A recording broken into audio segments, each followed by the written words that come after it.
So today we are meeting the UK's greatest ever golfer, 6-time major champion, and he is going to be giving us some insights as to how he got so good. We've headed down to the Belfry, to the British Masters, and we are meeting none other than Sir Nick Faldo.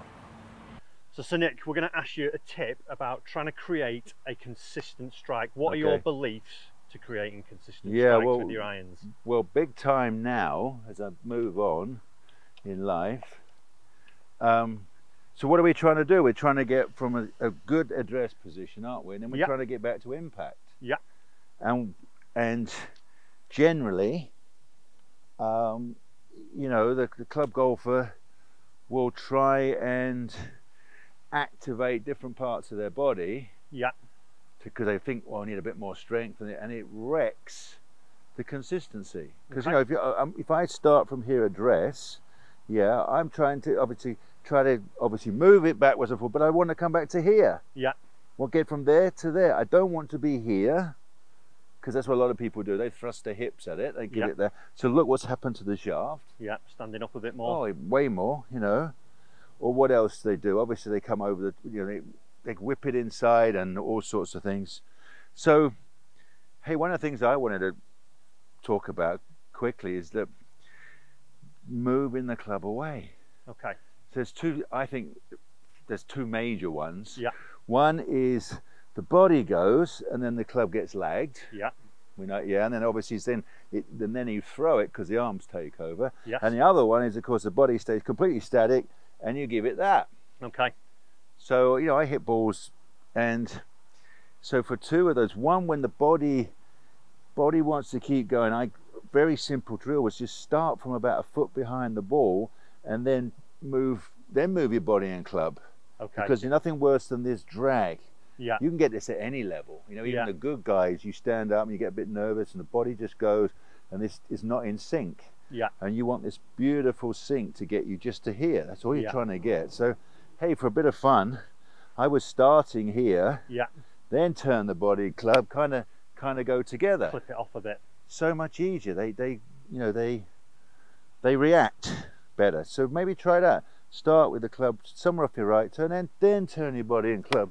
Both, you know. I'm talking and hitting. So there. Yeah. And then what was the other one I said? So the other one was the arms go. Arms go out. Woof, and you go. So you're actually the opposite. You need a lot more belly to get the darn thing to go. Yeah.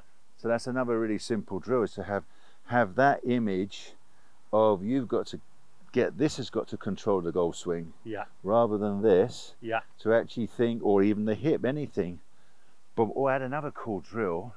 Try this for a fun drill. I put the club on its toe, right here, and so the shaft is pretty much in line with your right toe. Yeah.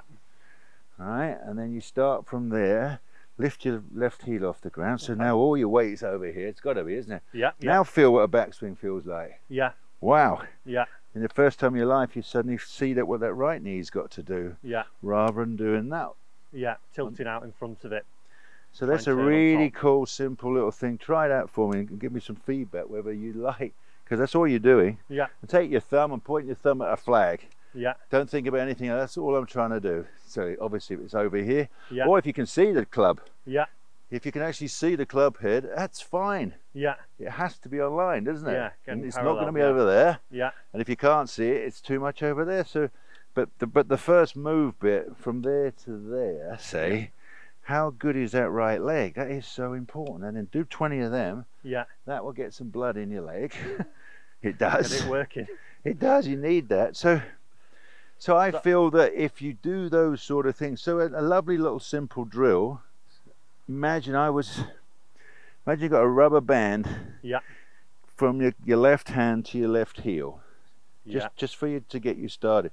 So as the band moves, eventually the tension comes, and then it pulls you over, doesn't it? Yes, yeah. So it's a lovely look, and then you do the same going the other way. As this arm come down, the band then pulls you right. The other side. So you get a nice little like move, lift, move, lift. Yeah. That's another nice little. And off a tee, just off a tee peg for an amateur there, it's going to help aid with that strike and maybe a new feeling. you can create a little bit of success through hitting it off a tee. Yeah, as well.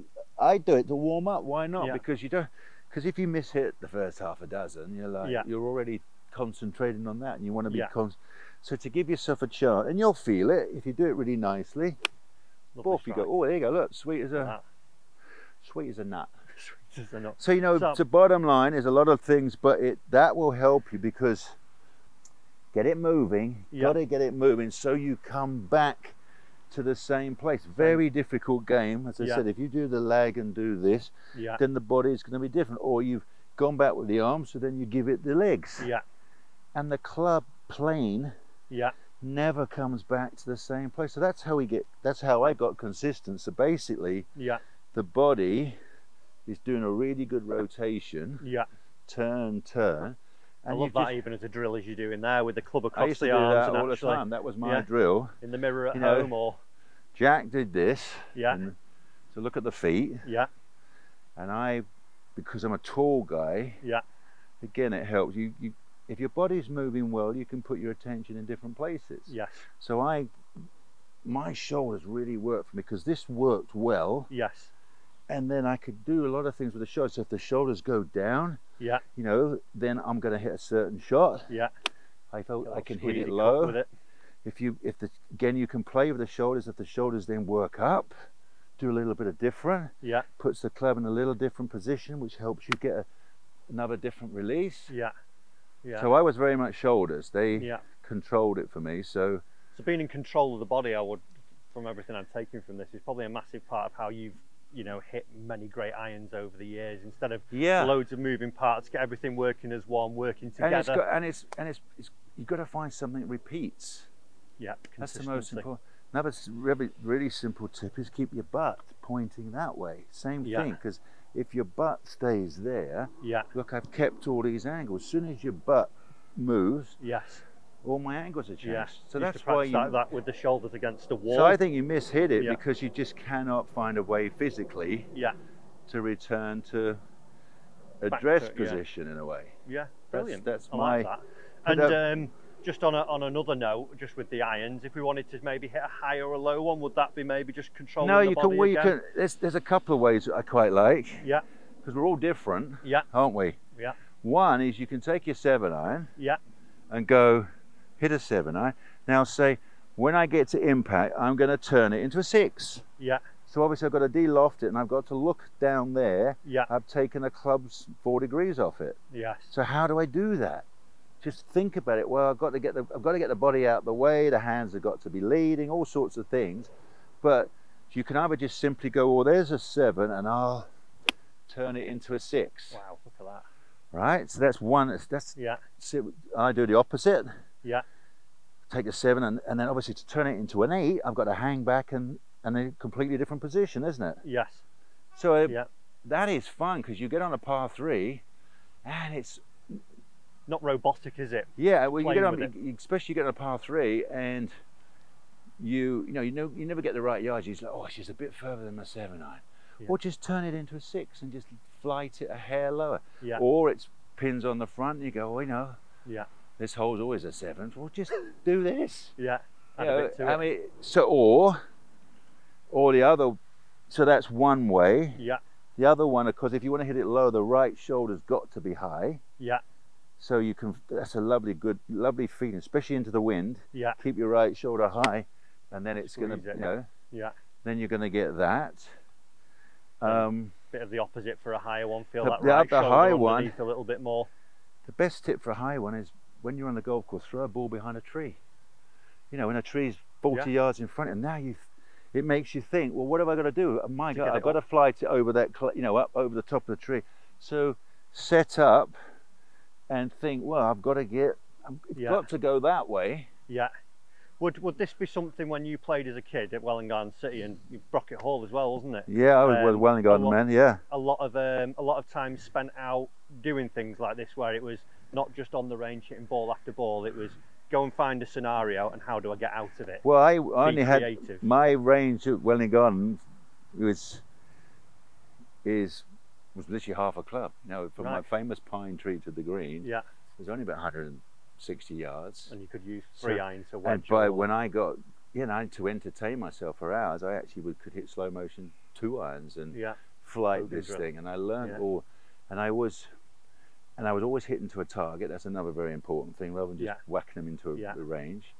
Because you want you need the feedback. Because you think it's good, and when you look down there, you go, oh, it's actually missed the target by 8 yards. Well, that's half your green. That's when you miss, and you think you're playing nicely. So you need a real pin to target yourself, and pay attention to where they land. Yes, you learn a lot from the ball flight. You know, and how accurate you are, how accurate you really are. So I messed around and tried all sorts of things, and I think that's huge for kids. Because it teaches and have intention on every shot. I love that. Don't just hit it. And then think about it afterwards. Before it, just go. It's a fun game. Go, I'm gonna, especially if you're playing with your mates, you could say, okay, who can hit it the highest with a fade? And you stand up and you find a way. Who can hit the lowest rope hook? What was the most fun shot you would hit there at Welwyn Gardens sitting there? What was the one that you, every time you thought, that's my go-to, I love it? Well, my go-to was a fade. And that came later in life. That came later for safety.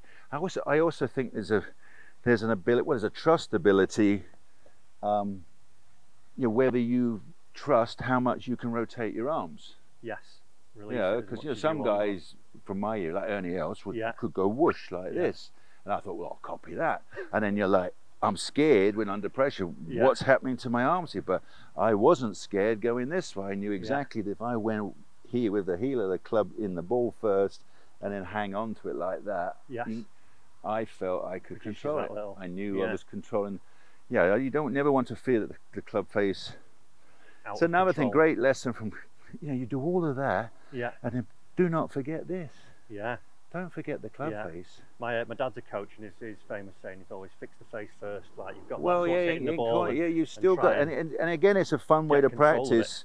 Some days to just be really conscious of that and what that is actually doing, and you can actually have fun with it, because if that face is either coming across the board in a certain way, if that's just coming across, there's my little mini slice, isn't it?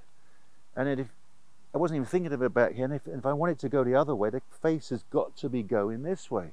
Square face, and there's my little. So you think, wow, if I've got to do that there, let it help you back here. I love that. That's another really important thing, because you've got to react. Target game, isn't it? Well, you can't. A lot of people think, what's that expression? I'll do the same thing, but I want something different. But you're not going to get it. You have to do something different to get something different. So, and in this game, as we know, you have to really exaggerate. So if you're if you've been coming over the top all your life, when somebody says make it go the other way, I can promise you it feels like this. It feels like you've got to swing the club at 45 degrees over there to get your draw. But you see what you have to do in our game. You have to learn to and have fun exaggerating and see what happens. You know, I'm sure, you know, we used to go in the trees and try and get out of the well, you aim your. I'll give you a very simple tip on that. You point the club face at the green. There's a big oak tree in the way, so you point your shoulders around the oak tree. Right. So then you grip it. Don't grip it before. And then move, because everything's. So put the club face there, move the shoulders, then grip it, so you're back in your normal grip. But you got, and then you swing on that line. Look at it, whoosh! Turning. You know, and it snaps around the corner, and then that's how you get out of trouble. Brilliant. A lot of really good information there, I think. Too much. Well, I think the main thing for me is have intention, have fun, and try and get some control of that club face. If you control your body, keep your body, and whatever you got to do, whatever you got to learn. You know, whether you've got a fancy gym or you're in the back of your garage, you just got to, you know, put lines down. And find a way and watch your head. People say your head's moving, but if your knees are all over the shop, that moves. If my knees work nicely, get me. So it's not that's moved. When they say, "Oh, your head moved," it's not that. It's these. So how do you stop this without moving? Then impossible. So these fellas, your knees, unbelievably important. I mean, I think that was one of my secrets. You can stack. That supported you you released it there, and you were strong to hit this thing from there, and then you had an intention on how you wanted to finish. Yeah, beautiful. Simple as that. Excellent. So, some pearls of wisdom there from Sir Nick Faldo. A lot of interesting stuff there, a lot of tidbits that you can pick out. I think a lot of it was definitely you've got to go and practice, and then you've got to go and understand your own body. But as always, guys, if you've enjoyed it, hit that like button. Remember to become a free subscriber. Buttons down below. We'll see you in another lesson very soon.